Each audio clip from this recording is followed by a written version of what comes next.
Hi, ನಾನು ನಿಮ್ಮ ವಿಜಯ. ನೀವು ನೋಡ್ತಿದ್ದೀರಾ ವಿಜಯ ಲಾಕ್ಸ್ ಬೆದ್ರ. ನಾನಿವತ್ತು ತುಂಬ ದಿನದ ನಂತರ ಒಂದು ತೊಂಡೆಕಾಯಿ ಗಸಿ ಮಾಡುವ ಅಂತ ಇದ್ದೇನೆ. ಅದು ಹೇಗೆ ಮಾಡೋದು ತೋರಿಸ್ತೇನೆ ನೋಡಿ. ತೊಂಡೆಕಾಯಿನ ಈ ರೀತಿ ಸ್ವಲ್ಪ ತೊಳೆದಿದ್ದೇನೆ, ಆದರೆ ಮತ್ತೆ ತೊಳೆದ್ರೆ ಆಗ್ತದೆ. ಫಸ್ಟ್ ತೊಳಿಬೇಕಾಗಿಲ್ಲ. ಇದರ ಕಡೆ ಮತ್ತು ತುದಿನ ತೆಗಿಬೇಕು. ತೆಗೆದಾದ್ಮೇಲೆ ಕಲ್ಲಿದ್ದರೆ ಕಲ್ಲಲ್ಲಿ, ಇಲ್ಲದಿದ್ದರೆ ನಾವು ಒಂದು ತೆಂಗಿನಕಾಯಲ್ಲಿ ಹೀಗೆ ಜಜ್ಜಿಕೊಳ್ಬೋದು ನೋಡಿ. ಹೀಗೆ ಜಜ್ಜಿಕೊಳ್ಬೇಕು. ಸ್ವಲ್ಪ ಇದು ಆಚೆ ಈಚೆ ಎಲ್ಲ ಹೊಡಿಬೇಕು ನೋಡಿ. ಈಚೆ ಸೈಡ್ ಮತ್ತು ಈಚೆ ಸೈಡ್ ಎಲ್ಲ ಹೊಡೆದಿದೆ. ಹಾಗೆಯೇ ಹೊಡಿಬೇಕು. ಯಾಕಂದರೆ ಅದು ಅದರ ಒಳಗೆ ಮಸಾಲೆ ಎಲ್ಲ ಸೇರಿಕೊಳ್ತದೆ. ಅದಕ್ಕೆ ನೋಡಿ, ಹೀಗೆ ಚೆನ್ನಾಗಿ ಹೀಗೆ ಗುದ್ದಿದ್ರೆ ಆಯಿತು. ಸ್ವಲ್ಪ ಹೊಡಿಲಿ, ಏನಾಗೋದಿಲ್ಲ. ಹೀಗೆ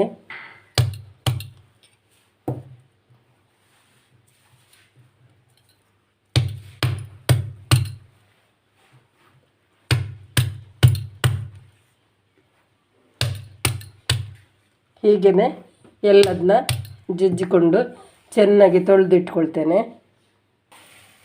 ಈಗ ನಾವು ಒಂದು ಅರ್ಧ ಕೆ ಜಿಯಷ್ಟು ತೊಂಡೆಕಾಯಿಗೆ ಒಂದು 10ರಿಂದ 15 ಮೆಣಸು, ಅಂದರೆ ಇದು ಸಣ್ಣದು, ಒಂದೆರಡು ಜಾಸ್ತಿ ಇರ್ಬೋದು. ಹಾಗೆ ಇಷ್ಟು ಮೆಣಸು ಹಾಕ್ಕೊಳ್ತಿದ್ದೇನೆ. ಇದನ್ನು ಹುರ್ಕೊಳ್ಬೇಕು. ಅದಕ್ಕೆ ಸ್ವಲ್ಪ 1 ಸ್ಪೂನಷ್ಟು ಎಣ್ಣೆ ಹಾಕ್ಕೊಳ್ತೇನೆ.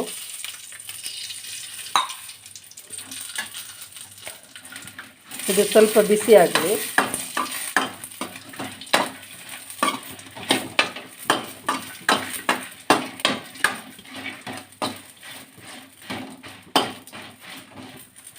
ಬಿಸಿ ಆಯಿತು.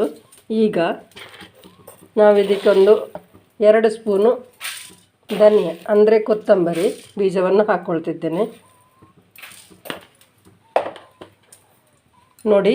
ಈ ಸ್ಪೂನಲ್ಲಿ 2 ಸ್ಪೂನು ಕೊತ್ತಂಬರಿ, ಹಾಗೆ ಅರ್ಧ ಸ್ಪೂನು ಜೀರಿಗೆ ನೋಡಿ, ಇಲ್ಲಿದೆ ಅರ್ಧ ಸ್ಪೂನು ಜೀರಿಗೆ, ಹಾಗೆ ಅರ್ಧ ಸ್ಪೂನು ಸಾಸಿವೆ, ಮತ್ತೊಂದು 10 ಕಾಳು ಮೆಂತ್ಯ, ಹಾಗೆ ಒಂದು 10ರಿಂದ 15 ಎಸಳು ಕರಿಬೇವು. ಇದನ್ನು ಒಟ್ಟಿಗೆ ಹಾಕಿ ಹುರಿತೇನೆ.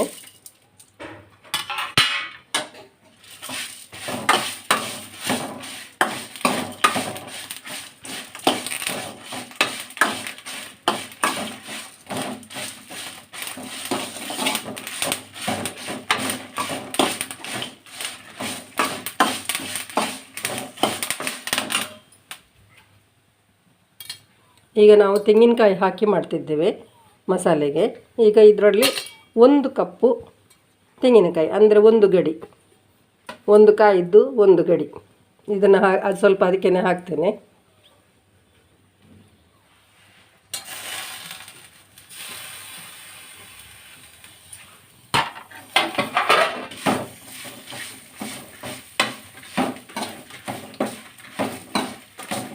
ಇದು ತುಂಬ ಏನು ಹುರಿಯೋದು ಬೇಡ, ಸ್ವಲ್ಪ ಬಿಸಿ ಆದರೆ ಸಾಕು, ಪರಿಮಳಕ್ಕಷ್ಟೇ.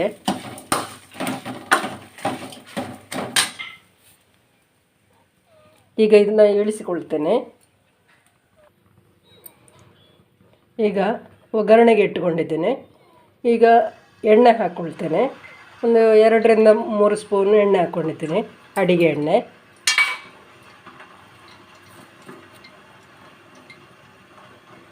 ಅದಕ್ಕೆ ನಾವು ಜಜ್ಜಿದ ಬೆಳ್ಳುಳ್ಳಿ ಎಷ್ಟು ಹಾಕ್ಬೋದು, ನಾನೊಂದು 4-5 ಎಸಳು ಹಾಕ್ತಿದ್ದೇನೆ ನೋಡಿ. 5 ಎಸಳು ಬೆಳ್ಳುಳ್ಳಿ ಹಾಕ್ತಿದ್ದೇನೆ.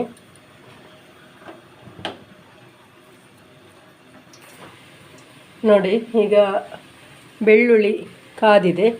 ಅದಕ್ಕೆ ಕರಿಬೇವು ಹಾಕ್ಕೊಳ್ಳೋಣ. ಒಂದು 10ರಿಂದ 20 ಎಸಳು ಇದು ಕರಿಬೇವು ಉಂಟು, ಹಾಕ್ಕೊಳ್ತೇನೆ.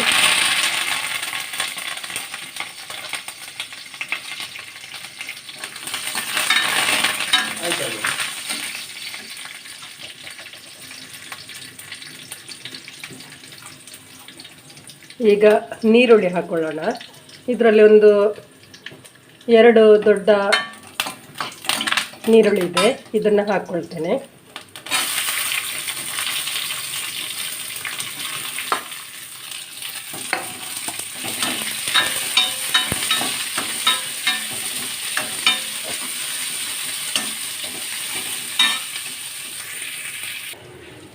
ಈಗ ನೋಡಿ, ಆಗ ನಾವು ಈಗ ನೀರುಳ್ಳಿ ಹಾಕ್ಕೊಂಡ್ವಿ, ಅದು ಸ್ವಲ್ಪ ಇಷ್ಟು ಬಾಡಿದ ನಂತರ ಈಗ ನಾವು ಜಜ್ಜಿಟ್ಟಂಥ ತೊಂಡೆಕಾಯಿನ ಹಾಕ್ಕೊಳ್ಳೋಣ.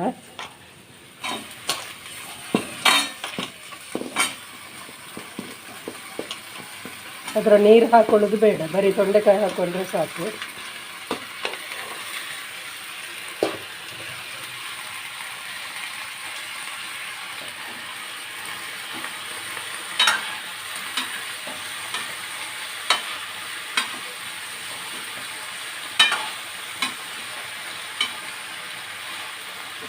ಇದೊಂದು 2 ನಿಮಿಷ ಆಗಬೇಕು. ಆದ ನಂತರ ಬೇರೆ ಸೇರಿಸುವ. ಒಂದು 2 ರಿಂದ 3 ನಿಮಿಷ ಆದಮೇಲೆ ಸ್ವಲ್ಪ ಅದು ಬಾಡಿ ಇರ್ತದೆ. ಇಷ್ಟು ಬಾಡಿ ಆದಮೇಲೆ ಈಗ ನಾವು ಅದಕ್ಕೆ ಟೊಮೆಟೊ, ಕಾಯಿ ಮೆಣಸು, ಒಂದು ತುಂಡು ಬೆಲ್ಲ ಎಲ್ಲ ಸೇರಿಸ್ಕೊಳ್ಳುವ.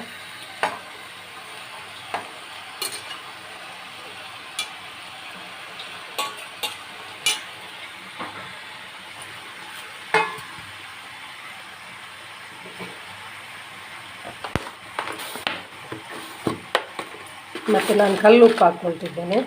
ಈಗ ಈ ಟೈಮಲ್ಲೇ ಉಪ್ಪು ಹಾಕ್ಕೊಳ್ತಿದ್ದೇನೆ. ನೋಡಿ, ಇಷ್ಟು ಅದಕ್ಕೆ ರುಚಿಗೆ ಬೇಕಾದಷ್ಟು ಉಪ್ಪು ಹಾಕ್ಕೊಳ್ತಿದ್ದೇನೆ.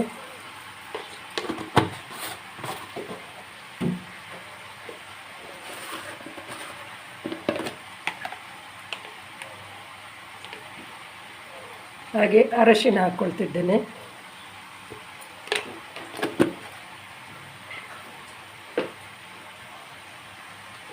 ಇದನ್ನು ಸ್ವಲ್ಪ ಮಚ್ಚುವ.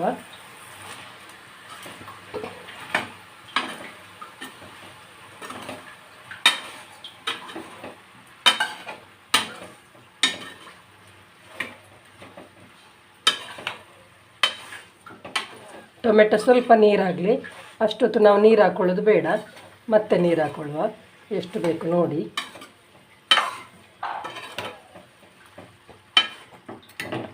ಸ್ವಲ್ಪ ಮುಚ್ಚಳ ಮುಚ್ಚಿ ಬೇಯಲಿಕ್ಕೆ ಇಡುವ.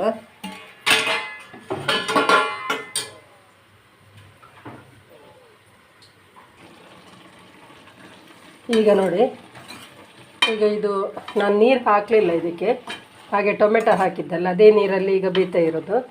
ಈಗ ಬೆಂದಿದೆ, ಬೇರೆ ನೀರು ಹಾಕಲಿಲ್ಲ. ಅಂದರೆ ನೋಡಿ ಹಾಕು ಅಂತ ಹೇಳಿದಲ್ಲ, ಹಾಗೆ ನಾನು ಹಾಕಲಿಲ್ಲ ಬೇರೆ. ಈಗ ಬೆಂದಿದೆ. ಈಗ ಮಸಾಲೆ ಸೇರಿಸಬೇಕು. ಮಸಾಲೆ ಸೇರಿಸಲಿಕ್ಕೆ ಇದು ಪಾತ್ರೆ ಸ್ವಲ್ಪ ಸಣ್ಣದಾಗುತ್ತೆ, ಅದಕ್ಕೆ ನಾನು ಬೇರೆ ಪಾತ್ರಕ್ಕೆ ಶಿಫ್ಟ್ ಮಾಡ್ಕೊಳ್ತೇನೆ. ಈಗ ನೋಡಿ, ಇದು ಪಾತ್ರೆನ ಚೇಂಜ್ ಮಾಡಿದೆ. ಈಗ ಇದಕ್ಕೆ ನಾವು ರುಬ್ಬಿದಂಥ ಮಸಾಲನ್ನು ಹಾಕ್ಕೊಳ್ಳೋಣ. ಇದಕ್ಕೆ ನಾನು ನಿಮಗೆ ತೋರಿಸದೆ ಬೇರೆ ಏನನ್ನೂ ಆ್ಯಡ್ ಮಾಡಲಿಲ್ಲ. ಅಂದರೆ ಹುಳಿ ಎಲ್ಲ ಹಾಕಲಿಲ್ಲ ಇದಕ್ಕೆ. ಟೊಮೆಟೊ ಹಾಕಿದ್ದೇನಲ್ಲ ತುಂಬ, ಅದಕ್ಕೆ ಹಾಕಲಿಲ್ಲ. ಈಗ ಇದಕ್ಕೆ ಸ್ವಲ್ಪ ನೀರು ಈಗ ಸೇರಿಸ್ಕೊಳ್ಳೋಣ.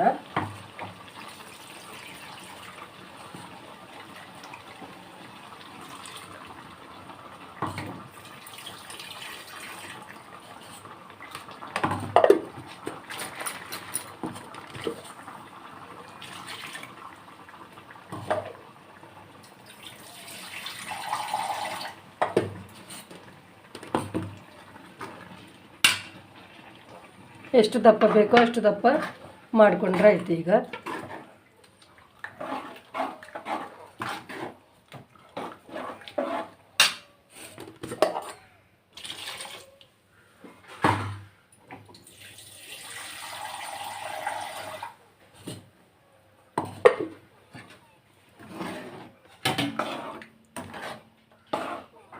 ಹೀಗೆ ಒಮ್ಮೆ ಮಾಡಿ ನೋಡಿ, ತುಂಬ ಚೆನ್ನಾಗಿರುತ್ತೆ.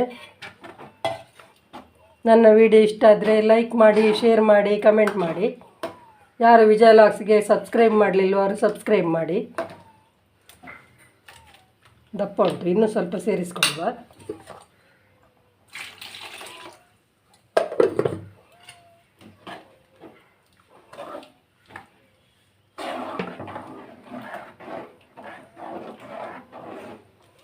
ಅನ್ನಕ್ಕೆ, ಚಪಾತಿಗೆ,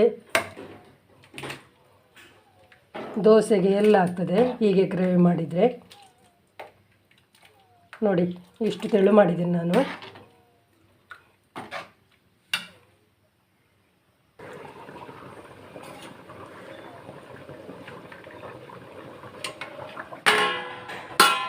ಈಗ ನೋಡಿ ಚೆನ್ನಾಗಿ ಕುದೀತು. ಈಗ ಒಂದು 5-10 ನಿಮಿಷ ಕುದಿಬೇಕಾಗ್ತದೆ. ಹಾಗೆ ಚೆನ್ನಾಗಿ ಕುದಿದಿದೆ ನೋಡಿ. ಈಗ ಇದರೊಳಗೆ ಹೇಗೆ ಮಸಾಲೆ ಎಳ್ಕೊಂಡಿದ್ದೆ ನೋಡುವ ನಾವು.